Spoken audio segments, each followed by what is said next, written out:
Hey, so what's going on everyone and welcome back to another video. And in this video I'm going to be going over just basically explaining why Jon Snow was basically called Aegon. So this was revealed in the latest episode of Game of Thrones, basically the season finale for season 7. So his name is Aegon Targaryen, and one of the main reasons I have to kind of point out why he's called Aegon Targaryen. So basically, if you don't know, Rhaegar Targaryen also had another son, Elia Martell, who's called Aegon as well. So there's like a whole the prince was promised kind of thing named into it. Now there's like two kind of theories that I've heard, mostly like kind of the main.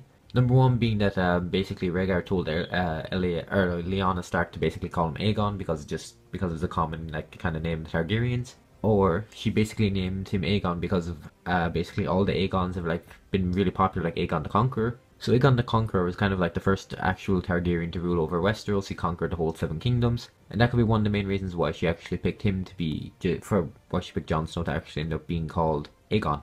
Now there's everyone kind of going like, why did Ned Stark actually call him Jon Snow? And there's basically one reason. If he went around calling him Aegon, like just going around calling him Aegon Snow, first of all, it wouldn't sound right, and then it is a Targaryen name, so he obviously would have been killed. If Robert ever knew that Jon Snow or Aegon was actually a Targaryen, he would have killed him straight away, like no doubt. In the first season, you can see that Ned Stark was actually kind of defending Daenerys, mostly because that would have been Jon Snow's aunt. He would have known that, and the fact that Robert wanted to basically kill her by sending over assassins over to Essos to just kill her.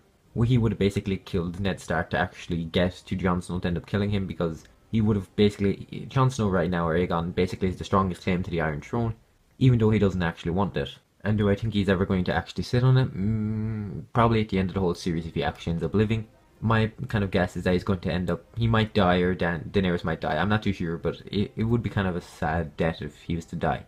I don't think that, I honestly don't think that Jon Snow will sit on the throne, but he will basically give it to Daenerys. So he has a rightful claim, but he's going to be kind of like the Greyjoys, where basically it was Theon who is the rightful heir to the whole throne, but he didn't want it, so he's giving it up to Yara. So that's basically what's going to kind of be happening. So I'll have a video out tomorrow, basically going over another Game of Thrones kind of thing. I'll be having like more of these videos coming out recently, considering the series, or like the whole season just ended. So that's been pretty much it for my video for today, so you can consider subscribing and turning on post notifications.